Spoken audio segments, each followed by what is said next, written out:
एक बार विदेश में हम सज्जन ने बुलाया यूरोप में, और उन्होंने कहा कि महाराज हम रुद्राभिषेक कराना चाहते हैं, सोमवार है। तो हमने कहा चलो हम करा देते हैं।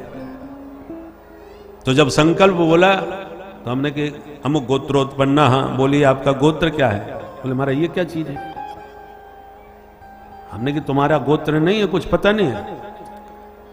बोले महाराज हमको तो कुछ नहीं मालूम, हम इतना जानते हैं हम हिंदू हैं, बिहार से आए हुए हैं, हमारे 4 पीढ़ियां हो गई हैं यहाँ जन्म लेते हुए, 4 पीढ़ी पहले से हम भारत से आए हुए हैं, बाकी और ये गोत्र वोत्र तो हमें कुछ याद नहीं।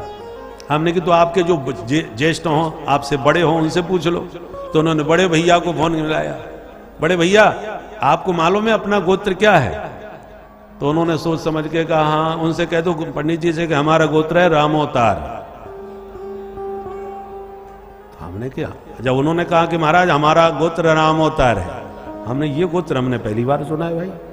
गोत्र होता है ऋषियों के नाम से, ये रामोतार कौन सा गोत्र हो गया? तब दोबारा उनसे बात करी तो पता चला कि जो 4 पीढ़ी पहले आए थे वो रामोतार जी थे, हमारे पूर्वज जो भारत से यहाँ आए थे। तो उन्हीं का नाम हम गोत्र मान लेते हैं। उनके ऐसे मनमुखी ढंग से गोत्र नहीं बनते। तब हमने पूरी पीठाधीश्वर शंकराचार्य जी महाराज से इस विषय में जब चर्चा करी कि जो विदेशों में जाके बस गए हैं या किसी भी कारणवश अपना गोत्र आदि भूल गए हैं, वो यदि शुभ कर्म करेंगे तो हमारे यहाँ हर काम में पहले संकल्प होता है और संकल्प में गोत्र बोलना पड़ता है, तो क्या करें? तब शंकराचार्य महाराज ने कहा कि ऐसे लोग कश्यप गोत्रोत्पन्न कह सकते हैं।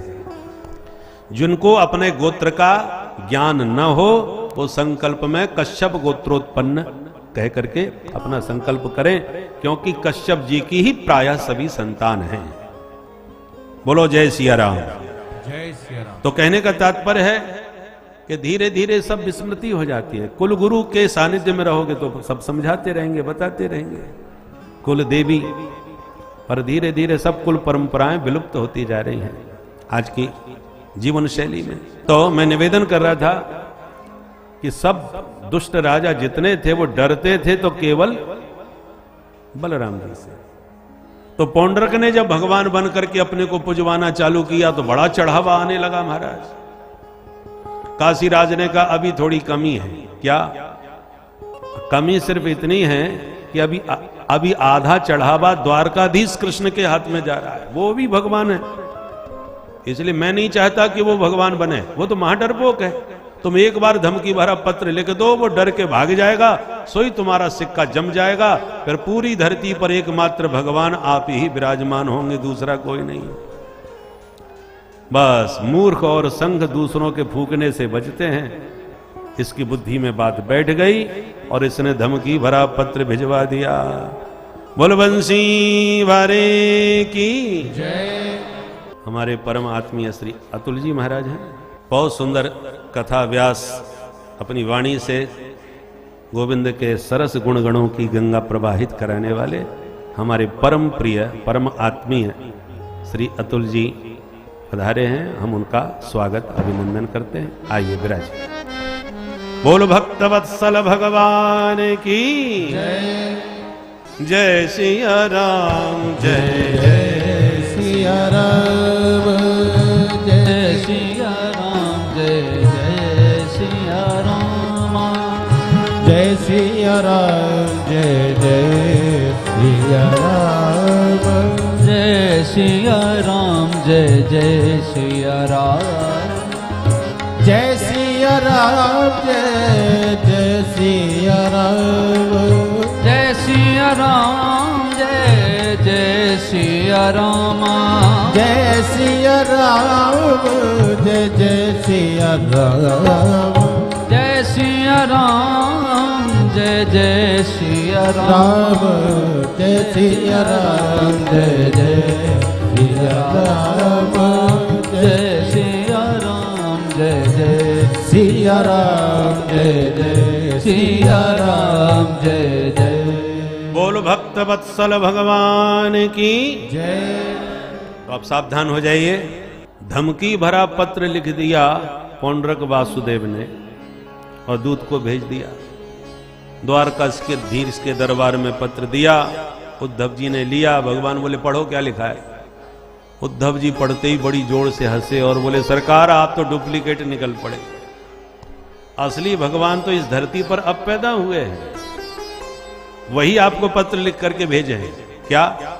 बोले वासुदेवो वतीणो हम एक एव न चापर भूतानाम अनुकंपार्थम त्वं तु मिथ्याभिधान त्यज। हे कृष्ण, व्यापक ब्रह्म वासुदेव मैं हूं जो धरती पर जीवों पर कृपा करने के लिए प्रकट हो चुका हूं। त्वं तु मिथ्या, तू झूठा है। कृष्ण अपने को भगवान कहलाना बंद कर, मेरी शरण में आ जा। सुन के भगवान को भी जोड़ की हंसी आई कि ये भगवान कौन पैदा हो गया भाई। भगवान ने उस दूत से कहा जाओ अपने भगवान से कहो हम उनका दर्शन करने कल उन्हीं के घर आ रहे हैं, वो यहां आने का कष्ट न उठाएं, हम दर्शन करने वहीं आएंगे। जाओ। दूत आ गया, पौंड्रक को सारी बात बता दी। उन्होंने कहा है कि वो कल आपसे मिलने यहीं आएंगे। इतना सुनते ही पौंड्रक की धड़कन तेज हो गई। काशीराज को बुला के कहा क्यों रे मूर्ख, तूने मुझे कहां भिड़ा दिया? तू तो कह रहा था वो वहां डरपोक रणछोर है, मेरी धमकी का पत्र पढ़ते ही भाग जाएगा, और भागना तो दूर रहा वो मेरे पास आ रहा है। मुझसे मिलने का मतलब समझ रहे हो? मुझे ठिकाने लगाने आ रहा है। अब वो मेरे को छोड़ने वाला नहीं है। अरे क्या बढ़िया चढ़ावा आ रहा था, क्या बढ़िया नित्य माल छन रहे थे, अच्छा भला भगवान बन के पूज रहा था, कोई टेंशन नहीं था। तेरे कारण बिना मतलब के मैंने खतरा मोल ले लिया। काशीराज ने कहा देखो मित्र, ये आशा मुझे बिल्कुल नहीं थी उससे कि वो पलट बार ऐसा करेगा। भाई मैंने सोचा जरासंध के डर से वो मथुरा छोड़ के भगा है कि नहीं, समुद्र में शरण लिए बैठा है कि नहीं। तो जब जरासंध से डर के वहां से भग गया, और वो भी कब, जब दोनों भाई साथ में थे तब। और इस समय मैंने सुना है कि उसका भाई बलराम तो छुट्टी मनाने गया है वृंदावन घूमने के लिए। कृष्ण अकेला है, वो हम पर हमला कैसे कर सकता है भाई? फिर भी कोई बात नहीं, यदि उसने धमकी दी है तो हम भी तो, मैं भी तो तेरे साथ खड़ा हूं।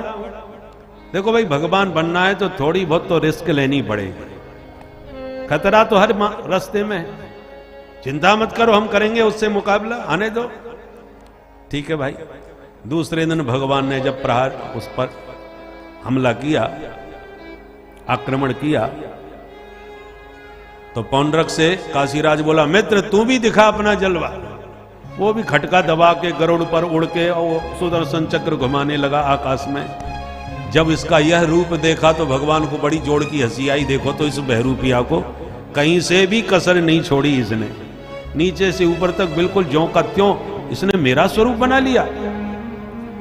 भगवान बोले उद्धव कुछ भी हो, इसने मेरा रूप बनाने के लिए मेरा कितना चिंतन और ध्यान किया होगा।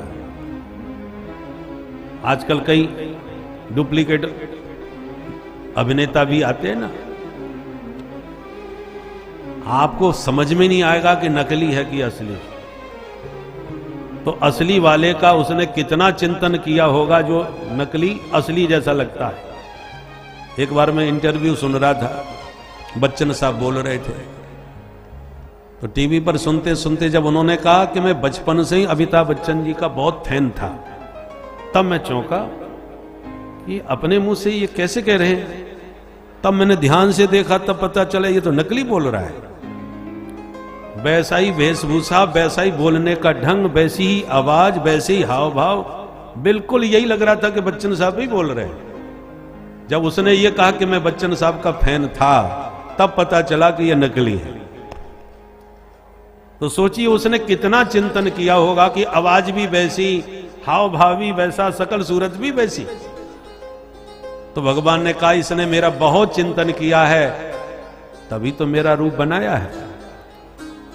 इसलिए तस्मात् केनाप्युपाये न मनः कृष्णे निवेशयेत्, कैसे भी सही चिंतन तो भगवान का ही हुआ ना।